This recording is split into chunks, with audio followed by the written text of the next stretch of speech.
All right, let's dive right into something that sounds like it's straight out of science fiction. We're going to explore a wild theory that looks at ancient scripture not as stories or myths, but as a kind of technical manual, a programming language for reality itself. So let's just start with this one powerful question, because it's the key to everything we're about to unpack. What if reality is a kind of divine operating system? We're going to explore the idea that these ancient texts aren't just telling tales, but actually contain the source code for the system that governs our world. A system that some people call the God Machine. So, okay, if we're running with this idea of a divine operating system, the first thing you have to ask is, how does it actually work? Well, first, we need to understand the machine's code. At the very heart of this theory is the machine. Now, we're not talking about a physical device with gears and wires. Think of it more like the operating system for reality itself, with its own set of rules, its own logic, and its own purpose. And just like any computer program, it processes inputs to generate outputs.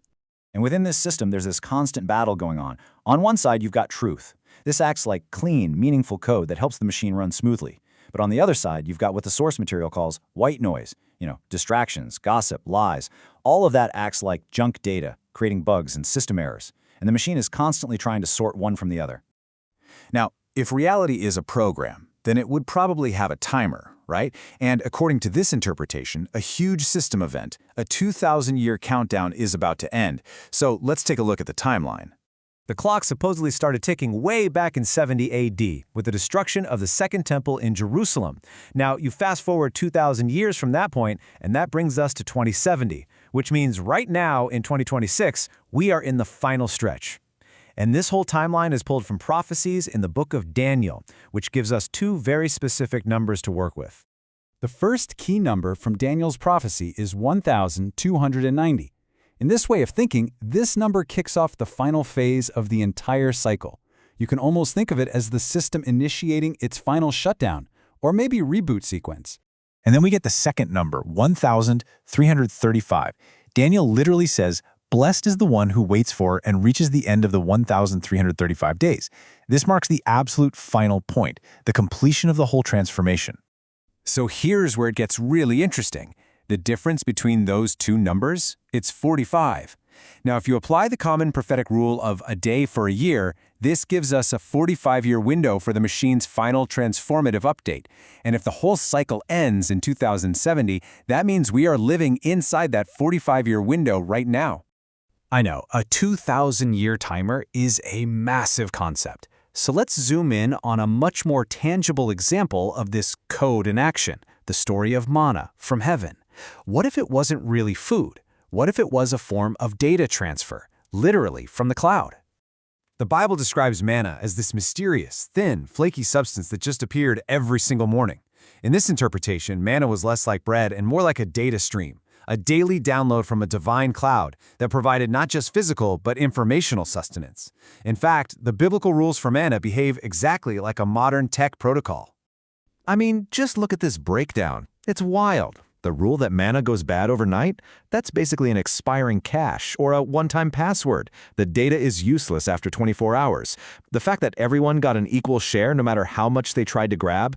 Classic bandwidth allocation. It melts in the sun?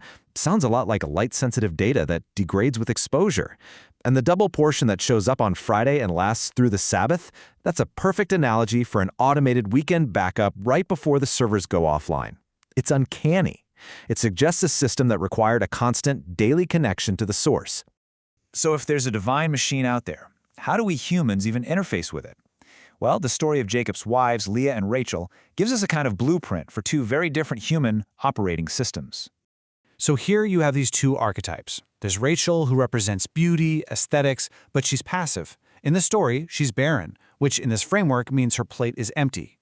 Then you've got Leah. She's described as less beautiful, but she is highly productive. She has many children. She represents logistics, production, action. Her plate is full because she's actively inputting new data into the system. And all of this boils down to this one crucial point, captured in this quote from the source material. Beauty isn't eaten from a plate.